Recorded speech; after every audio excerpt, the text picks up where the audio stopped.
Queridos irmãos e irmãs, segundo domingo da Páscoa, ano A, liturgia para 16 de abril de 2023 com tema: As pequenas comunidades nascem da cruz de Cristo.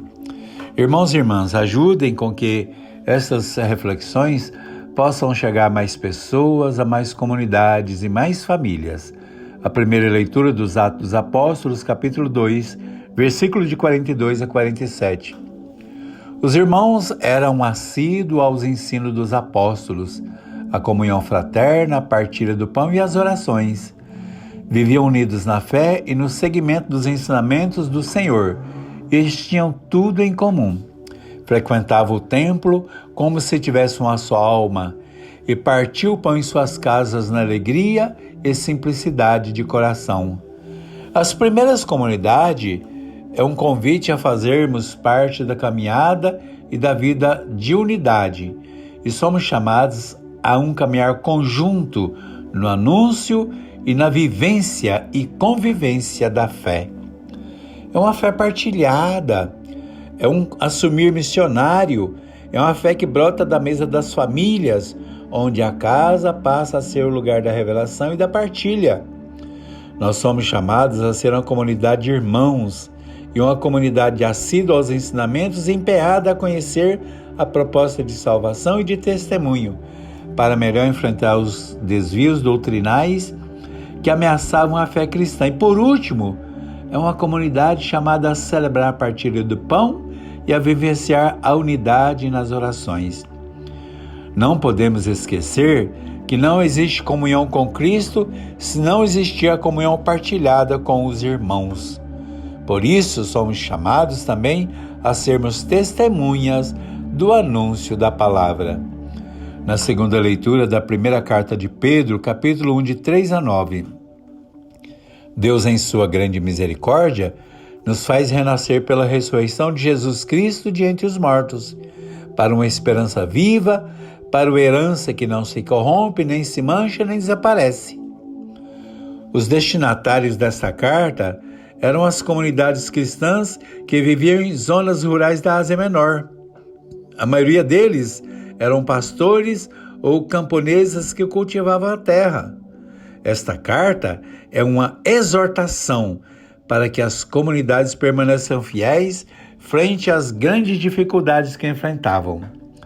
É também um convite a termos o foco em nosso Senhor Jesus Cristo, que pela experiência da paixão e de cruz nos conduzirá à ressurreição. Desta forma, é um chamado a ficarmos firmes na esperança, no amor e na solidariedade. E somos chamados a viver com alegria, coerência, fidelidade, a fé que abraçamos em Cristo. No Evangelho de João, capítulo 20, de 19 a 31. No primeiro dia da semana, estando fechadas as portas, Jesus entrou, se colocou no meio deles e disse: A paz esteja convosco. Depois mostrou-lhes as mãos e o lado e disse de novo: A paz esteja convosco. Assim como o Pai me enviou, também eu vos envio. Depois soprou sobre eles e disse: Recebei o Espírito Santo. Aqueles a quem perdoardes os pecados serão perdoados, e aqueles a quem os retiverdes serão retidos.